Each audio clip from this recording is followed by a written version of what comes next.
Hi friends, welcome back to my channel cook with Takshi's mom. आज हम बनाने जा रहे हैं काजू कतली, पर ये वाली थोड़ी अलग है क्योंकि इसमें है कोकोनट का ट्विस्ट।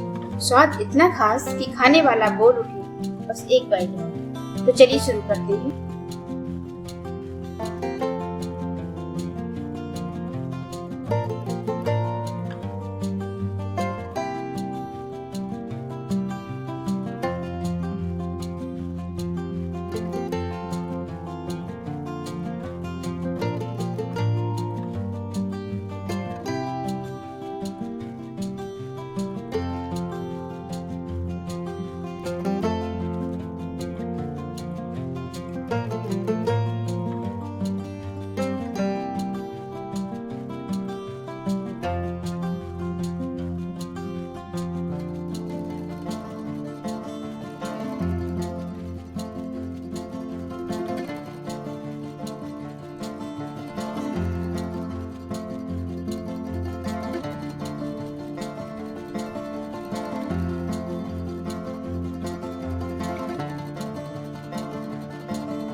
अगर आपको मेरी ये वीडियो पसंद आई हो तो वीडियो को लाइक करें, शेयर करें और सब्सक्राइब करें।